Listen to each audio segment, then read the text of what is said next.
लोक संग्रह का डॉक्टर साहब का ये तरीका कुछ कुछ अगर समझना है तो हम कुम्हार को याद करते हैं।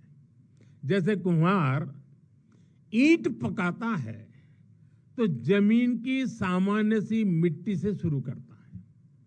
कुम्हार मिट्टी को लाता है, उस पर मेहनत करता है, उसे आकार देकर तपता है,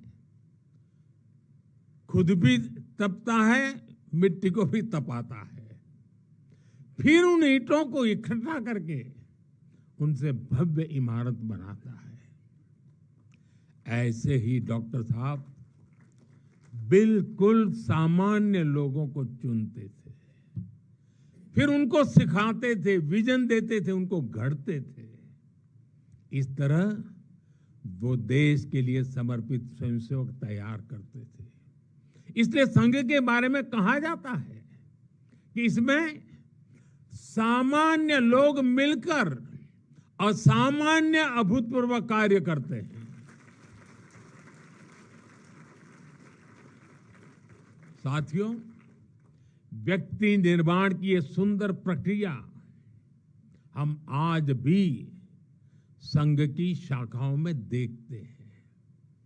संघ शाखा का मैदान एक ऐसी प्रेरणा भूमि है जहां से स्वयं सेवक की अहम से वयम की यात्रा शुरू होती है। संघ की शाखाएं व्यक्ति निर्माण की यज्ञ वेदी है। इन शाखाओं में व्यक्ति का शारीरिक, मानसिक और सामाजिक विकास होता है। स्वयंसेवकों के मन में राष्ट्र सेवा का भाव और साहस दिन प्रतिदिन पनपता रहता है। उनके लिए त्याग और समर्पण सहज हो जाता है। श्रेय के लिए प्रतिस्पर्धा की भावना समाप्त हो जाती है और उन्हें सामूहिक निर्णय और सामूहिक कार्य का संस्कार मिलता है। साथियों, राष्ट्र निर्माण का महान उद्देश्य व्यक्ति निर्माण का स्पष्ट पथ और शाखा जैसी सरल जीवंत कार्य पद्धति, यही संघ की 100 वर्षों की यात्रा का आधार बने हैं। इन्हीं स्तंभों पर खड़े होकर संघ ने लाखों स्वयंसेवकों को गढ़ा, जो विभिन्न क्षेत्रों में देश को अपना सर्वोत्तम दे रहे हैं, देश को आगे बढ़ाने के लिए निरंतर प्रयास कर रहे हैं। समर्पण से, सेवा से और राष्ट्र के उत्कर्ष की साधना से। साथियों, संघ जब से अस्तित्व में आया, संघ के लिए देश की प्राथमिकता ही उसकी अपनी प्राथमिकता रही है। इसलिए जिस कालखंड में जो बड़ी चुनौती देश के सामने आई, संघ ने उस कालखंड के अंदर अपने आप को झोंक दिया। संघ उससे जूझता रहा। आजादी की लड़ाई के समय देखें तो परम पूज्य डॉक्टर हेडगेवार जी समेत अनेक कार्यकर्ता ने स्वतंत्रता आंदोलन में हिस्सा लिया। डॉक्टर साहब कई बार जेल तक गए। आजादी की लड़ाई की कितने ही स्वतंत्रता सेनानियों को संघ संरक्षण देता रहा, उनके साथ कंधे से कंधा मिलाकर काम करता रहा। 1942 में 1942 में जब चिमूर में अंग्रेजों के खिलाफ आंदोलन हुआ तो उसमें अनेक स्वयंसेवकों को अंग्रेजों के भीषण अत्याचार का सामना करना पड़ा।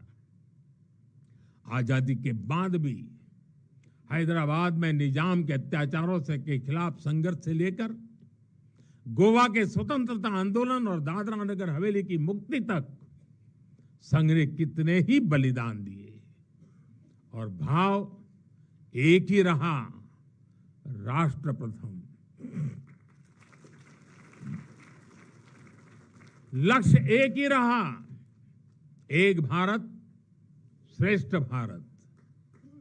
साथियों, राष्ट्र साधना की इस यात्रा में ऐसा नहीं है कि संघ पर हमले नहीं हुए, संघ के खिलाफ साजिशें नहीं हुई। हमने देखा है कैसे आजादी के बाद भी संघ को कुचलने का प्रयास हुआ, मुख्य धारा में आने देने का और उसे न आने से रोकने का अनगिनत षड्यंत्र हुए। परम पूज्य गुरु जी को झूठे केस में फंसाया गया, उन्हें जेल तक भेज दिया गया। लेकिन जब पूज्य गुरु जी जेल से बाहर आए तो उन्होंने सहज रूप से कहा, और शायद इतिहास की तवारीख में ये भाव, ये शब्द एक बहुत बड़ी प्रेरणा है।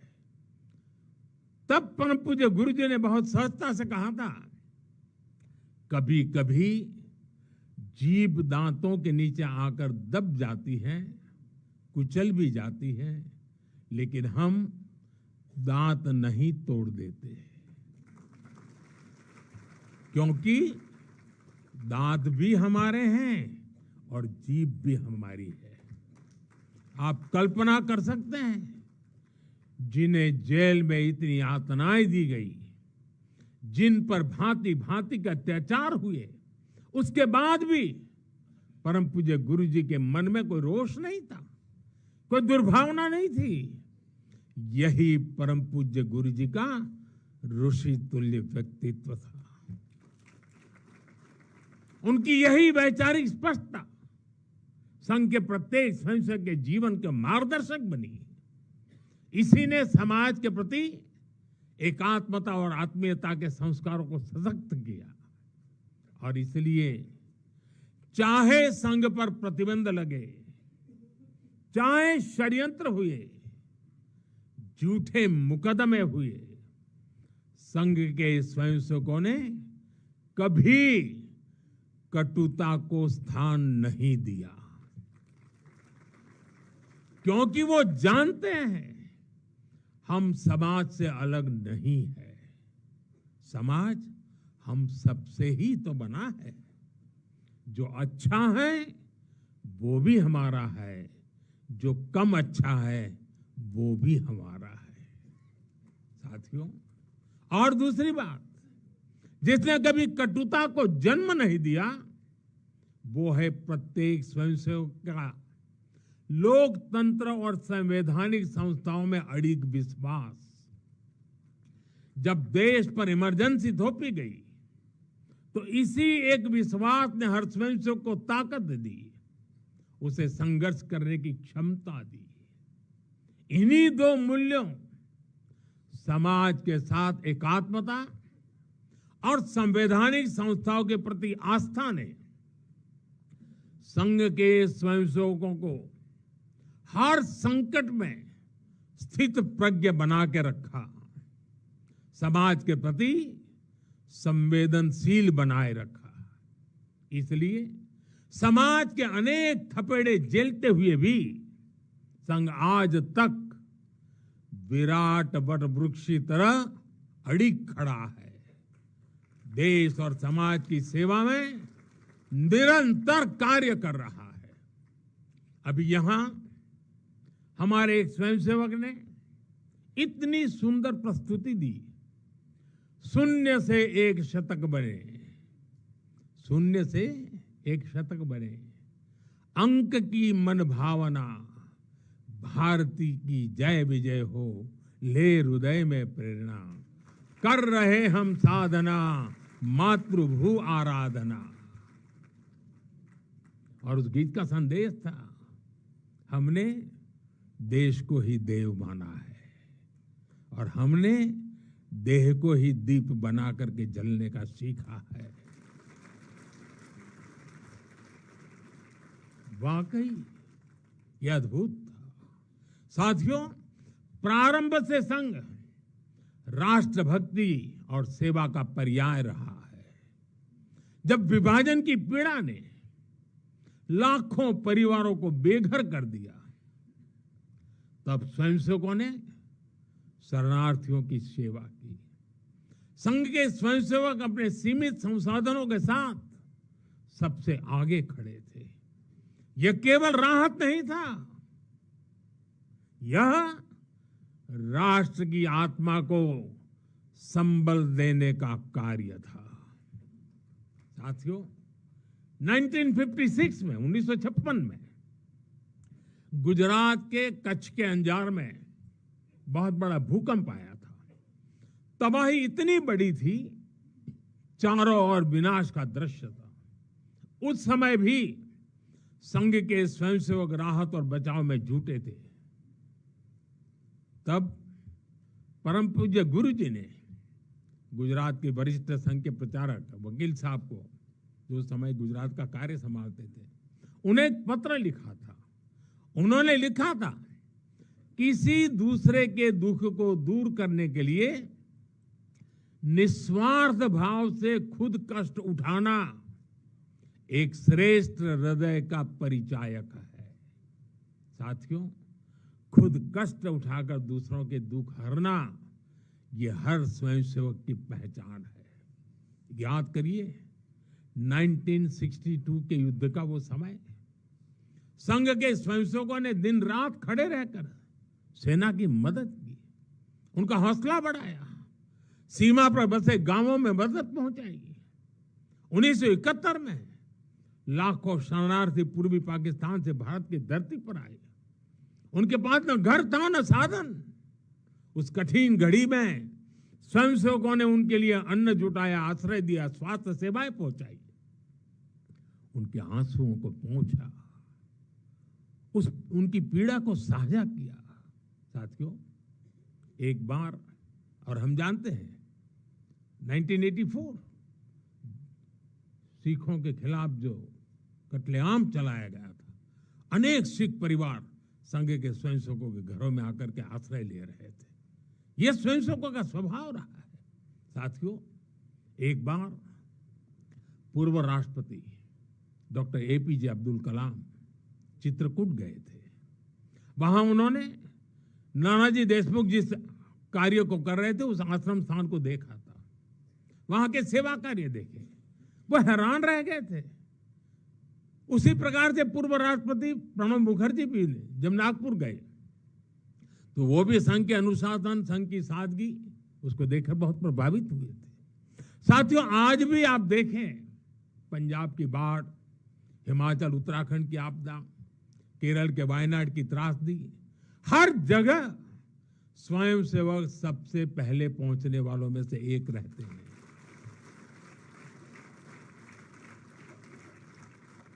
कोरोना काल में तो पूरी दुनिया ने संघ के साहस और सेवा भाव का प्रत्यक्ष प्रमाण देखा है। साथियों, अपनी 100 वर्ष की इस यात्रा में संघ का एक बड़ा काम ये रहा है, उसने समाज के अलग अलग वर्गों में आत्मबोध जगाया, स्वाभिमान जगाया। और इसके लिए संघ देश के उन क्षेत्रों में भी कार्य करता रहा है जो दुर्गम है, जहां पहुंचना सबसे कठिन है। हमारे देश में लगभग 10 करोड़ आदिवासी भाई बहन हैं, जिनके कल्याण के लिए संघ लगातार प्रयासरत है। लंबे समय तक सरकारों ने उन्हें प्राथमिकता नहीं दी, लेकिन संघ ने उनकी संस्कृति, उनके पर्व, उत्सव, उनकी भाषा और परंपराओं को सर्वोच्च प्राथमिकता दी। सेवा भारती, विद्या भारती, एकल विद्यालय, वनवासी कल्याण आश्रम आदिवासी समाज के सशक्तिकरण का स्तंभ बनकर के उभरे। आज हमारे आदिवासी भाई बहनों में जो आत्मविश्वास आया है, वो उनके जीवन में बदल रहा है। साथियों, संघ दशकों से आदिवासी परंपराओं, आदिवासी रीति रिवाजों, आदिवासी मूल्यों को सहजने संवारने में अपना सहयोग देता रहा है, अपना कर्तव्य निभा रहा है।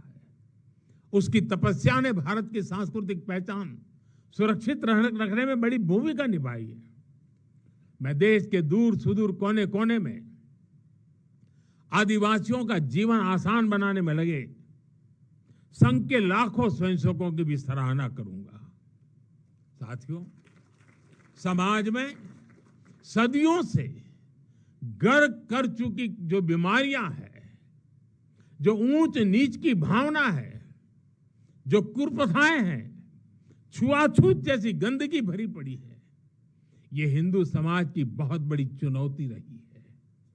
एक ऐसी गंभीर चिंता है जिस पर संघ लगातार काम करता रहा है। एक बार महात्मा गांधी जी वर्धा में संघ के शिविर में गए थे। उन्होंने भी संघ में समता, ममता, समरसता, समभाव, मम भाव, ये जो कुछ भी देखा उसकी खुलकर तारीफ की थी। और आप देखिए, डॉक्टर साहब से लेकर आज तक संघ की हर महान विभूति ने, हर सरसंघ चालक ने भेदभाव और छुआछूत के खिलाफ लड़ाई लड़ी है। परम पूज्य गुरु जी ने निरंतर न हिंदू पतितो भवेत की भावना को आगे बढ़ाया।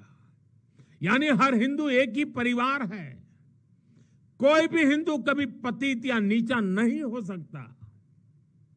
पूज्य बाला साहब देवव्रत जी के शब्द भी हम सबको याद है। वो कहते थे, छुआछूत अगर पाप नहीं, छुआछूत अगर पाप नहीं तो दुनिया में कोई पाप नहीं है। सरसंघ चालक रहते हुए पूज्य रज्जू भैया जी और पूज्य सुदर्शन जी ने भी इसी भावना को आगे बढ़ाया। वर्तमान सरसंघ चालक आदरणीय मोहन भागवत जी ने भी समरसता के लिए समाज के सामने स्पष्ट लक्ष्य रखा है और गांव गांव तक इस बात की ज्योत जगाई है। क्या है वो? उन्होंने कहा, एक कुआं, एक मंदिर और एक श्मशान। इसे लेकर संघ देश के कोने कोने में गया है।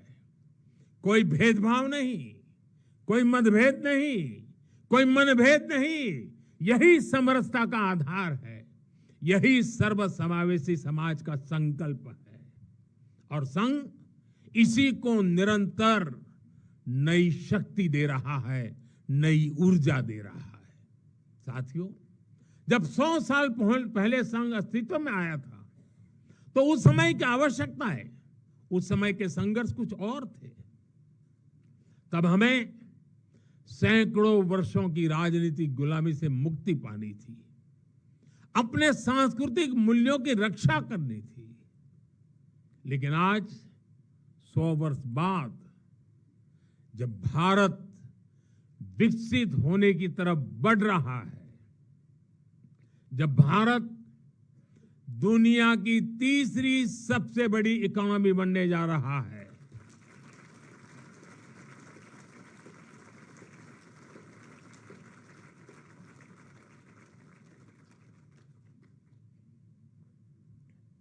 जब देश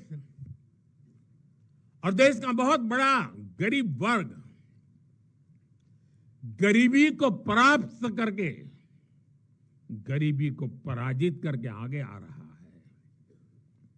जब हमारे युवाओं के लिए नए नए सेक्टर्स में नए अवसर बन रहे हैं, जब ग्लोबल डिप्लोमेसी से क्लाइमेट पॉलिसीज तक भारत विश्व में अपनी आवाज बुलंद कर रहा है, तब आज के समय की चुनौतियां अलग है, संघर्ष भी अलग है।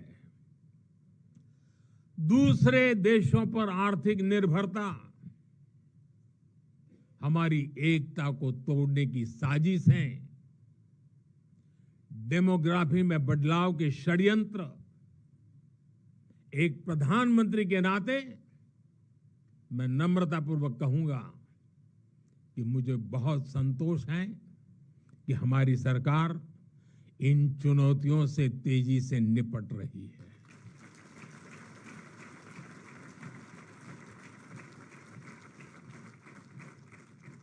वहीं एक स्वयंसेवक के नाते मुझे ये भी खुशी है कि राष्ट्रीय स्वयंसेवक संघ ने न केवल इन चुनौतियों को पहचान की है, बल्कि इन चुनौतियों से निपटने के लिए ठोस रोड मैप भी बनाया है।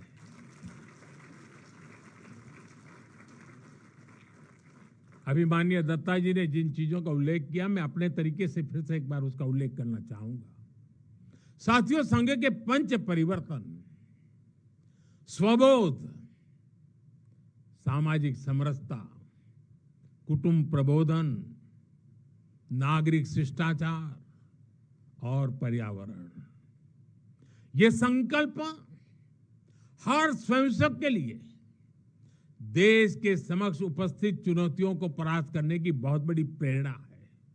साथियों, स्वबोध यानी स्वयं का बोध, स्वबोध यानी गुलामी की मानसिकता से मुक्त होकर अपनी विरासत पर गर्व करना, स्वभाषा पर गर्व करना। स्वबोध यानी स्वदेशी, आत्मनिर्भर होना।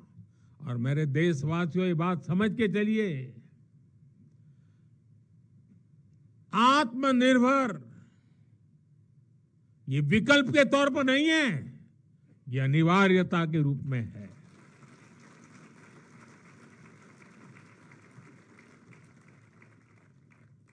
हमें स्वदेशी के अपने मूल मंत्र को समाज का संकल्प बनाना है। हमें वोकल फॉर लोकल के अभियान को उसकी सफलता के लिए वोकल फॉर लोकल ये हमारा निरंतर एक नई ऊर्जा प्रदान करने वाला घोषवाक्य होना चाहिए, प्रयास होना चाहिए। साथियों, संघ ने सामाजिक समरसता को हमेशा अपनी प्राथमिकता बनाए रखा है। सामाजिक समरसता यानी वंचित को वरीयता देकर सामाजिक न्याय की स्थापना करना, देश की एकता को बढ़ाना। आज राष्ट्र के सामने ऐसे संकट खड़े हो रहे हैं जो हमारी एकता, हमारी संस्कृति और हमारी सुरक्षा पर सीधा प्रहार कर रहे हैं।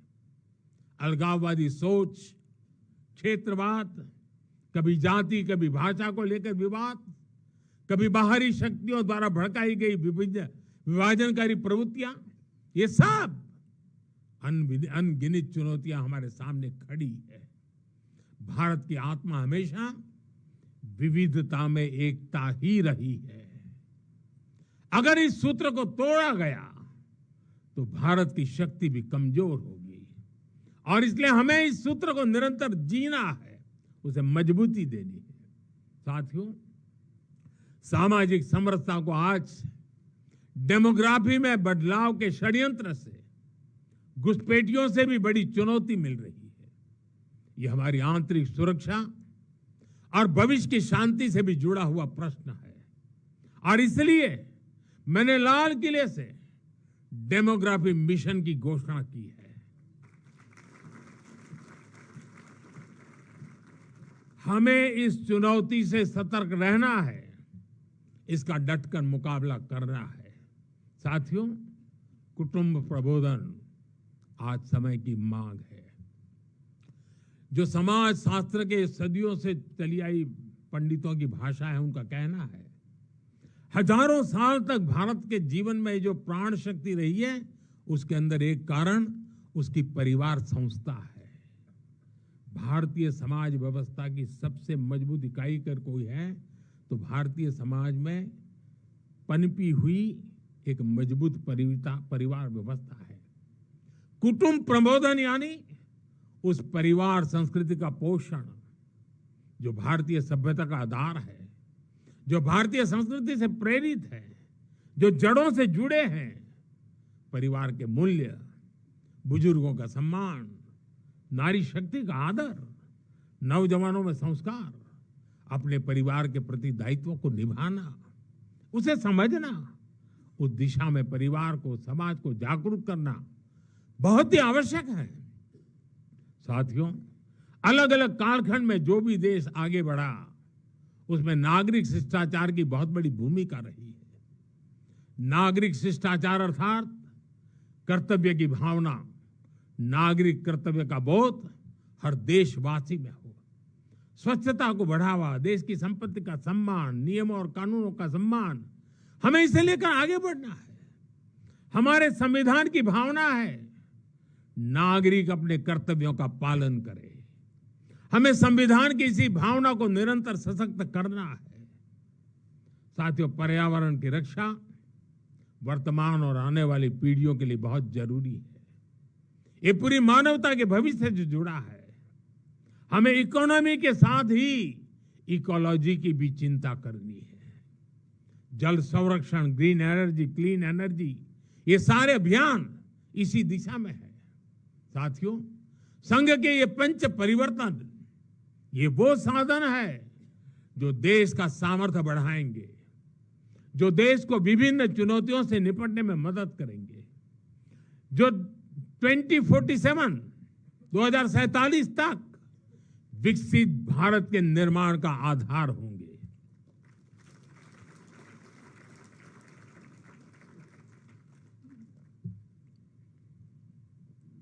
साथियों, 2047 का भारत तत्वज्ञान और विज्ञान, सेवा और समरसता से गढ़ा हुआ वैभवशाली भारत हो।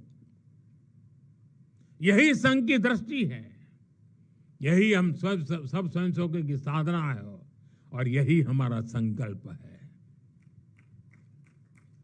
साथियों, हमें हमेशा हमेशा याद रखना है, संघ बना है राष्ट्र के प्रति अटूट आस्था से।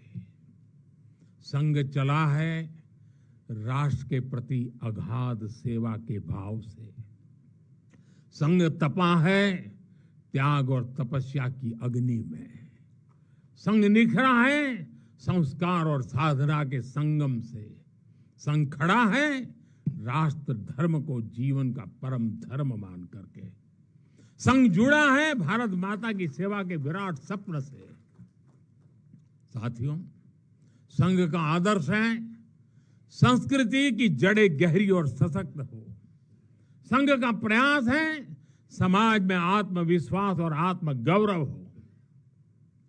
संघ का लक्ष्य है हर हृदय में जन सेवा की ज्योति प्रज्वलित हो। संघ का दृष्टिकोण है भारतीय समाज सामाजिक न्याय का प्रतीक बने। संघ का ध्येय है विश्व मंच पर भारत की वाणी और भी प्रभावी बने। संघ का संकल्प है भारत का भविष्य सुरक्षित और उज्जवल बने। मैं एक बार फिर आप सभी को इस ऐतिहासिक अवसर की बधाई देता हूं।